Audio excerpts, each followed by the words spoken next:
you don't teach them and you ignore them, your students are going to do the same. Mm-hmm. Mm-hmm.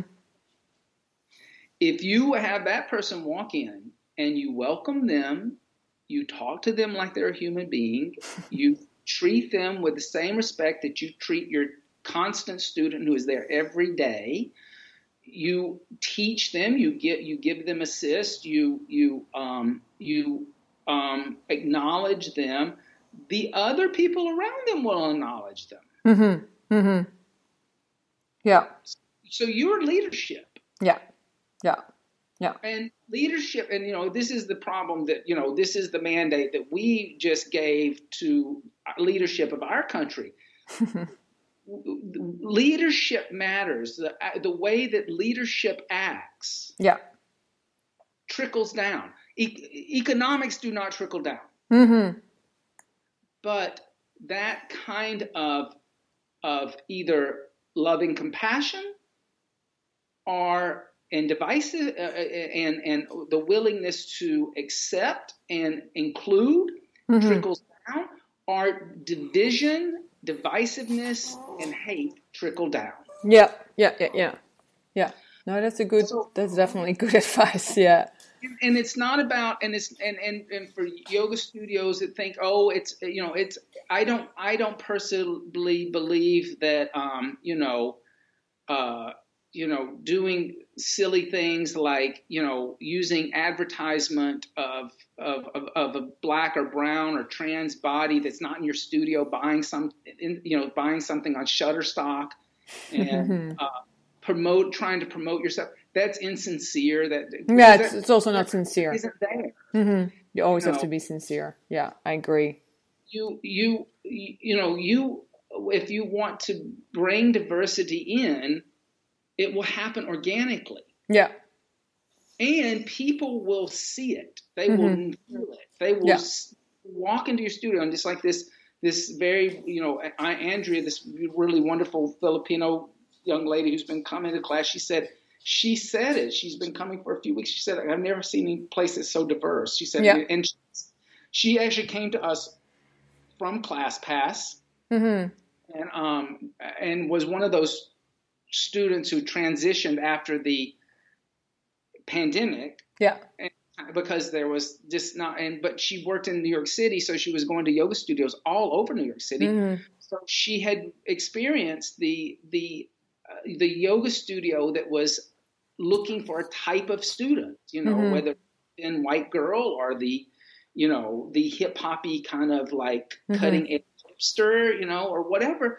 And what we did is we don't have like a type. There are people who come in that look like, that kind of person. And then there's some people that come in and look like they just rolled out of bed and are in their pajamas still. But I think also like the way, urban sadhu, even the name I love. And what I love also is the urban sadhu, so urban community, and I think yoga is too little about community. Like yoga is too much about, hey man, we're so, we're making money, we're so hip, we're so doing this, and we're all about this. It's like, yeah, but what about the community that's out there that actually you should be, inviting in and you need to attract them, and I think you do a very good job at that, I mean, I've seen it. I was in your studio and I love it. I had the same feeling. And that idea of community, like you said, it's actually it's a connection to community, and that you're living in the world. You're not running away from the world. Exactly. And it's it's important to understand that there's two types of teachings in yoga. This is one of the things that I thought that Jiva Mukti did not do very well. And it's probably one of the biggest divisions between the new and the old. Is I don't think that Jiva Mukti did very well of explaining to students and their teachers that there are two kinds of spiritual texts. There is the text of the renunciate who has left the world and is not going to involve themselves in the world. And then there is the teachings for the householder who is living in the world and is experiencing the world and still experiencing yoga. Yeah. And at times, the Jivamukti language and method confused those two scriptural texts and made kind of one and the same sometimes. Yeah. To be honest, the teachings of Patanjali, if you read what he says, is a renunciate. Yeah. To give up the world. He says, give up sex. He's telling you to give up involving yourself with culture, right? He doesn't want you to involve yourself in culture. If you're teaching from that point of view, I'm not promoting being a renunciate in that way, but be honest with people and say, look, Patanjali does not believe that yoga is in nature. There is he believes that you have to abandon your natural instincts and nature to actually experience the internal unity of yoga. That is a renunciate. Don't get involved with the body. Don't get involved with the mind. Don't get involved with the world. It will only take you off your path. Then you have the teachings of Sri Krishna in the Bhagavad Gita. And Sri Krishna is saying to Arjuna, as soon as Arjuna has his meltdown, he's like, I don't want to do this. I want to go be a yogi. And Krishna says, well, actually, that renunciate path isn't for you. You can actually still practice yoga, but you have to be involved in the world. In the world, yeah. It's to be a warrior and fight this war. Yeah. Because if you don't fight this war, the karmic outcome of it is going to be worse for you and those that are going to come after you. So you're a householder, buddy. Yeah. This is how you practice yoga as a householder. Yeah. So, and one of the reasons why, when I'm sure somebody's going to say, well, why did Austin say that he disliked Prabhupada so much? Because Prabhupada teaches that the teachings of Sri Krishna are that of a renunciate. Yeah, when he's not. He's not. Yeah. He has more wives than you can count on your fingers and toes. His best friend Arjuna has had more illicit affairs outside of his marriage than you can count on your fingers and toes. The only time that Arjuna is a brahmacharya is when he has the curse put on him and he's castrated for a number of years, that he's a eunuch. Those teachings are for the Bhagavad Gita and the Mahabharata are for people who are living in the world.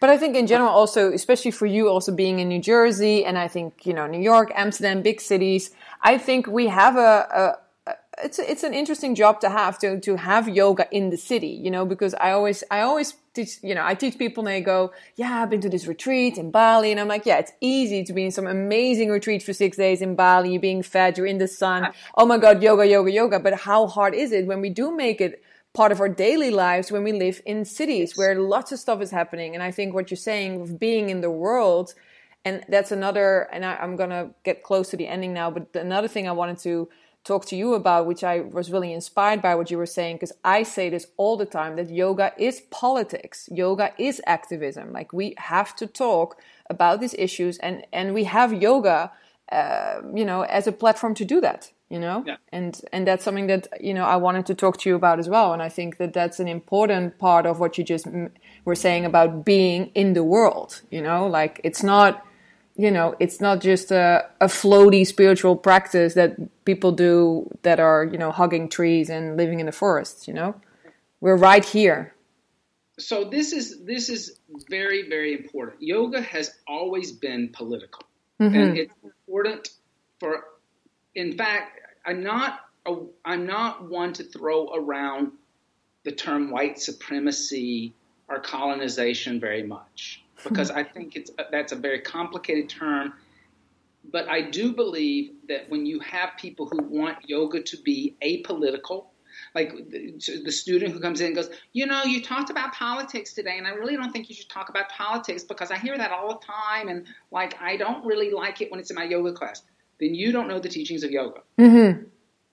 Because, like I just said, in the Bhagavad Gita, in the Mahabharata, Krishna gives the teachings of yoga to Arjuna, and the backdrop of those teachings is a civil war that is taking place about who is going to be the rulers of the kingdom and who has the moral compass to be the mover. Yeah. It is all about politics. Yeah, I loved how you brought it back to the yamas as well. Like even the yamas, the sutras, it's all in there. And even that idea of yamas and niyamas within Patanjali, even Patanjali is gradually pulling you away from the world, trying to get you to become a renunciate. He's giving you these yamas to interact with the world while you're at the beginning of your path, and kind of saying, okay, but there are restrictions, right? He's restrict these things, stop harming people, stop getting involved in stuff that it doesn't matter, isn't about you. Start limiting your interaction, which is becoming political. It becomes political too. It's different. It's a slight different slant on that idea of politics, and it is a slight than Sri Krishna. So when we left Jivamukti, one of the things that I said is that we really won't teach their focuses of the month anymore. And I created something called, because I do think it's good for teachers to have a focus. And I created something called explorations. Yeah, I heard you say that. It's nice. And because it is an exploration, isn't it? Like we are exploring. Like even just being in that class, we're exploring together. It's beautiful. And so the first exploration we did was from the Bhagavad Gita. I just pulled it up from chapter 3, sloka number 30. And I'll chant it for you with my kind of questionable Sanskrit. My sarvani karmanani sanyasyatma chetasa nirashya nirmamut bhutva yodyasva vegata javraha. And so these are the words of Sri Krishna, and he says to Arjuna at this moment of Arjuna questioning why he should fight. Krishna has given him the reasons why, and then he says to him at the end of chapter 3, perform all your work as an offering to me. Constantly meditate on me as the supreme self. Free yourself from desires and selfishness, and with mental grief departed, take action and fight.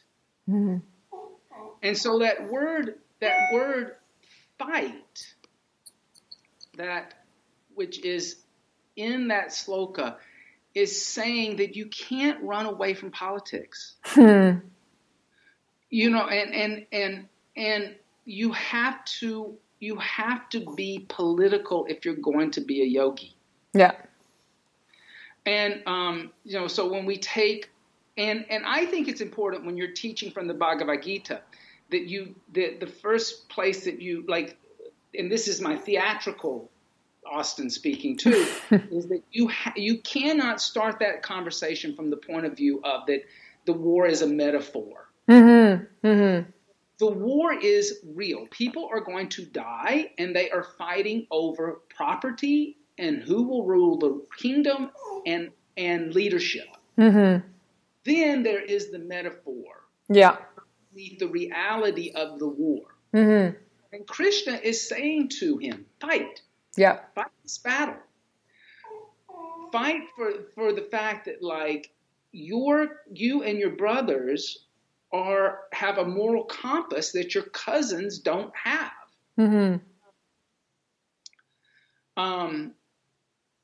And now I'm going to give you the teachings of yoga and all of the limbs of yoga on how to fight that fight without attachment, without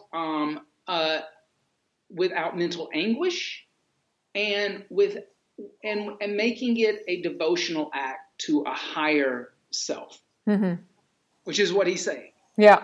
Yeah. Now I'm going to teach you how. Now I'm going to show you. So